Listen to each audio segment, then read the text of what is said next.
Hello friends, welcome back to my channel. ನೀವೇನಾದರೂ 2026ರಲ್ಲಿ NEET exam ಬರೆದಿದ್ರೆ ಈ ವಿಡಿಯೋ ನಿಮಗೆ ತುಂಬಾನೇ ಇಂಪಾರ್ಟೆಂಟ್ ಆಗಿರುತ್ತೆ. ಯಾಕಪ್ಪ ಅಂದರೆ ಇವಾಗ ತಾನೇ ಅಪ್ಡೇಟ್ ಬಂದಿದೆ. NTA ಅವರು ಅಫಿಷಿಯಲ್ ಆಗಿ ಅನೌನ್ಸ್ ಮಾಡಿದ್ದಾರೆ. ನೀಟ್ ಎಕ್ಸಾಮ್ ನೀವೇನು ಮೇ 3ನೇ ತಾರೀಕು ಬರೆದಿದ್ದೀರಿ, ಆ ಎಕ್ಸಾಮ್ ಕ್ಯಾನ್ಸಲ್ ಅಂತ ಅನೌನ್ಸ್ ಮಾಡಿದ್ದಾರೆ. ಇನ್ನು ನಿಮಗೆಲ್ಲ ಡೌಟ್ ಇರುತ್ತೆ, ಈ ಎಕ್ಸಾಮ್ ಕ್ಯಾನ್ಸಲ್ ಆದರೆ ಮತ್ತೆ ರೀ ಎಕ್ಸಾಮ್ ಯಾವಾಗ ಅಂತ. ವಿಡಿಯೋನ ಕೊನೆ ತನಕ ನೋಡಿ. ಈ ವಿಡಿಯೋದಲ್ಲಿ ಸಂಪೂರ್ಣವಾಗಿ ತಿಳಿಸ್ಕೊಡ್ತೀನಿ. ಹಾಗೂ ನೀವೇನಾದರೂ ನಮ್ಮ ಚಾನಲ್ನ ಮೊದಲನೇ ಸಲ ನೋಡ್ತಾ ಇದ್ರೆ ಚಾನಲ್ನ ಸಬ್ಸ್ಕ್ರೈಬ್ ಮಾಡಿ. ಇನ್ನು ಎಕ್ಸಾಮ್ ಕ್ಯಾನ್ಸಲೇಷನ್ ಬಗ್ಗೆ ಮಾತಾಡೋದಾದ್ರೆ, ನಿಮಗೆಲ್ಲ ಡೌಟ್ ಇರುತ್ತೆ ಯಾಕೆ ಎಕ್ಸಾಮ್ ಕ್ಯಾನ್ಸಲ್ ಆಗಿರ್ಬೋದು ಅಂತ. ದೇಶದ ಎಲ್ಲೋ ಯಾವುದೋ ಕೋಣೆಯಲ್ಲಿ ನಡೆದಂಥ ಒಂದು ಸ್ಕ್ಯಾಮಿಂದ ಅಥವಾ ಪೇಪರ್ ಲೀಕಿಂದ ಇಡೀ 26 ಲಕ್ಷ ಸ್ಟೂಡೆಂಟ್ಸ್ಗೆ ಇದು ತುಂಬ ದೊಡ್ಡ ತೊಂದರೆ ಆಗಿದೆ.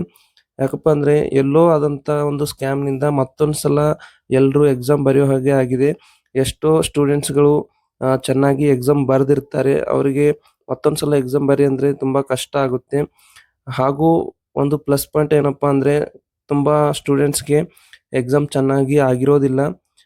ಆಗ್ಬೋದಿತ್ತು ಅಂತ ಅವರು ಅನ್ಕೋತಾರೆ. ಅವರಿಗೆ ಇದೊಂದು ತುಂಬ ಒಳ್ಳೆ ಆಪರ್ಚುನಿಟಿ. ಇನ್ನೊಂದು ಸಲ ಎಕ್ಸಾಮ್ ಬರೆದು ಸ್ಕೋರನ್ನು ಚೆನ್ನಾಗಿ ಮಾಡ್ಕೋಬೋದು, ತಮ್ಮ ರ್ಯಾಂಕನ್ನು ಚೆನ್ನಾಗಿ ಮಾಡ್ಕೋಬೋದು. ಇನ್ನು ನೀಟ್ ಎಕ್ಸಾಮ್ ಯಾವಾಗ ಕಂಡಕ್ಟ್ ಮಾಡ್ತಾರೆ ಅಂತ ನೀವು ಕೇಳಿದ್ರೆ, NTA ಅವರು ಅಫಿಷಿಯಲ್ ಆಗಿ ಇನ್ನೂ ಅನೌನ್ಸ್ ಮಾಡಿಲ್ಲ. ಜಸ್ಟ್ ನೀಟ್ ಎಕ್ಸಾಮ್ ಕಂಡಕ್ಟ್ ಮಾಡ್ತಾರೆ ಅಂತ ಅನೌನ್ಸ್ ಮಾಡಿದ್ದಾರೆ. ಇನ್ನು ಡೇಟನ್ನು ಅನೌನ್ಸ್ ಮಾಡಿಲ್ಲ.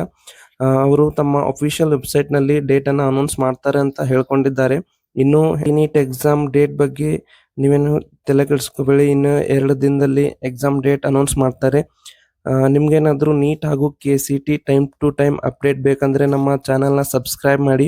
ಈ ವಿಷಯ ನಿಮಗೆ ತುಂಬಾನೇ ಇಂಪಾರ್ಟೆಂಟ್ ಇತ್ತು. ಹಾಗೆ ಯಾರೆಲ್ಲ ನಿಮ್ಮ ಫ್ರೆಂಡ್ಸ್ ನೀಟ್ ಎಕ್ಸಾಮ್ ನಿಮ್ಮ ಜೊತೆ ಬರೆದಿದ್ದಾರೆ ಅವ್ರಿಗೆ ಕೂಡ ಸೆಂಡ್ ಮಾಡಿ.